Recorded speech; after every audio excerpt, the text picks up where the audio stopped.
You are the left, and you were a prisoner to the extreme left. Do you think the Republicans are sort of an extreme fringe party? No, at this I point? don't think that they're an extreme fringe party. That means they don't have the information. Okay, but 90% of the voters don't have the information. Maybe you need to listen to the news when you're in traffic. Oh, man, do I love to see it. We got to talk about the infighting on the left. So, Stephen A. Smith walked into the View like he was entering the lion's den with nothing but a stick of common sense. And boy, did he use it to poke the lion, especially when he took down Sonny Hostin, who thought because they both had a little bit of melanin together that they'd be on the same woke wavelength. She was wrong. Her racist assumptions went over like somebody trying to put a microwave a fork. Nah, you know what it was really like? You know what it was really like? You nasty guys who put pineapple on a pizza. Nah, that's disgusting, bro. End of discussion. I don't even want to talk. Don't be in the comment section talking about pineapple belong on a pizza. It don't. You're nasty. But nah, all jokes aside, you know Stephen A. Smith, he works for ESPN, which is Disney. So he got to tiptoe around the corporate rules. He got a podcast where he flirts with common sense or what some would call conservatism. But he tiptoes around the woke narrative or risk getting the boot by Disney. So he didn't go full scorch earth on them, but who has to when it comes to them? All you do is sprinkle a little bit of logic, a little bit of common sense, and the argument fall apart like a house of cards in a hurricane.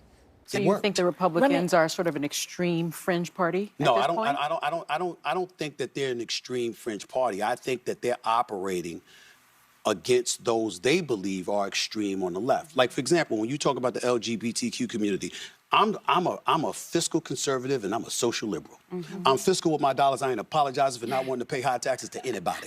I'm not apologizing for that, right? But outside of that, I'm pretty liberal. Live and let live, okay? But you had folks on the left that were introducing some things when we got in the whole transgender issue, and they were talking about bathrooms, or they were talking about males transitioning to females and competing against girls in sports and stuff like that.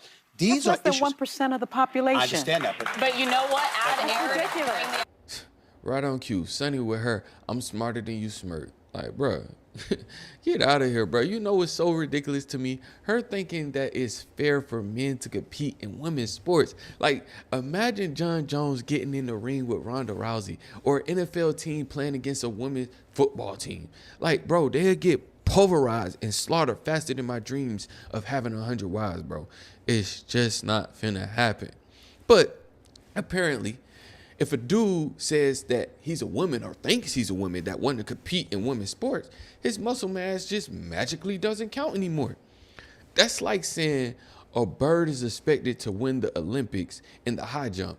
And bro, don't get me started with the opportunities that women lose because some guy decided today he'd rather win a gold medal than deal with his personal issues.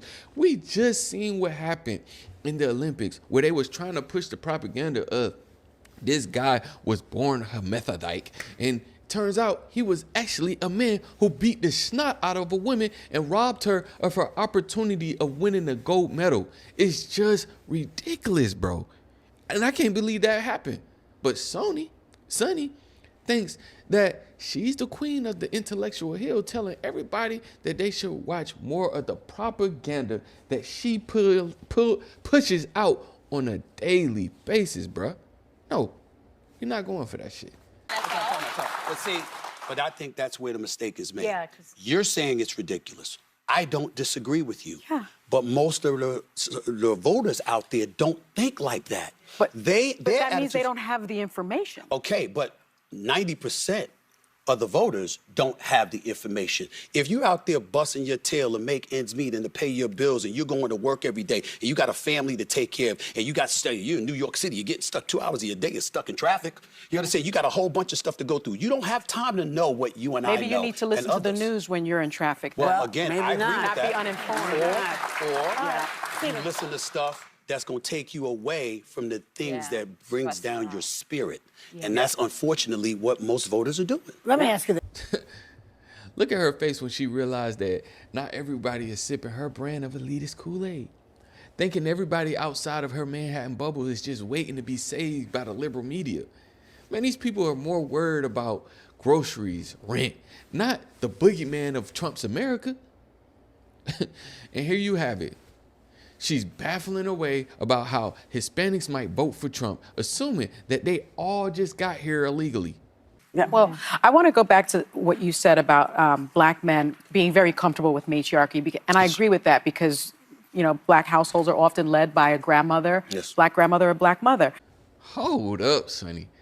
Black men aren't pro-matriarchy because of single moms. It's because of policies that sent dads packing.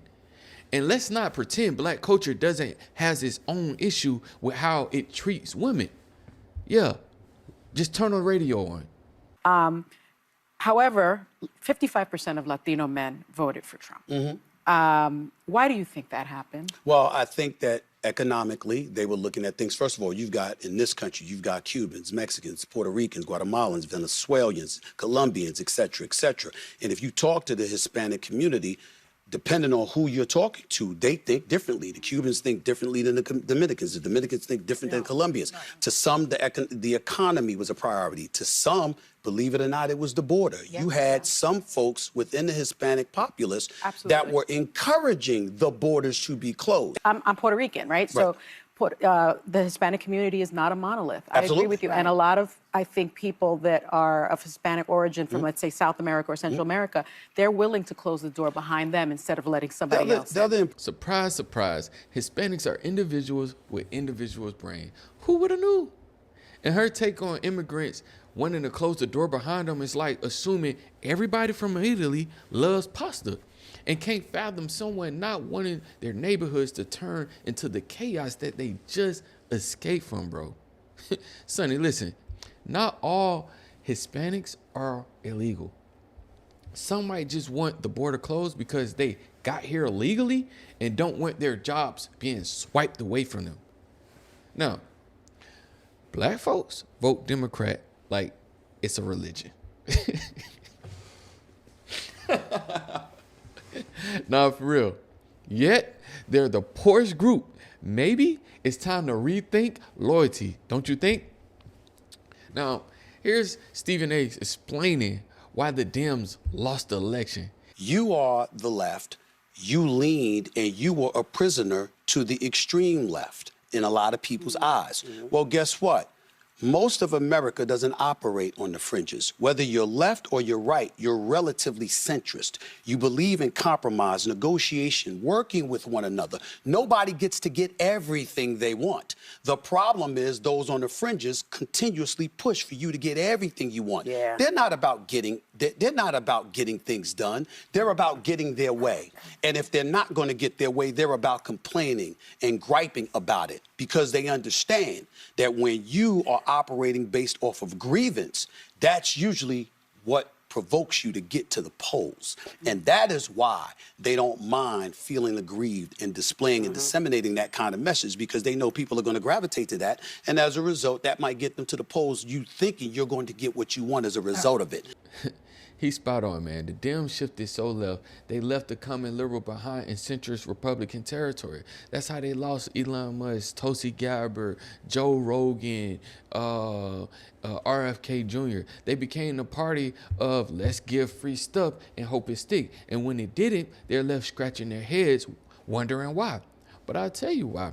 Because majority of that free stuff was not for the American people. It was for the likes of Ukraine and the billions of dollars y'all sent over there. It was for what you just announced, $1 billion in Africa. And we know what that's really for, bruh. It's not for humanitarian efforts. Y'all never cared about Africa. Y'all only want to strip Africa from its resources. And that's what you're doing now. Continue to strip Africa from its resources, building these mines for the technology and minerals to pour and extract out of that country.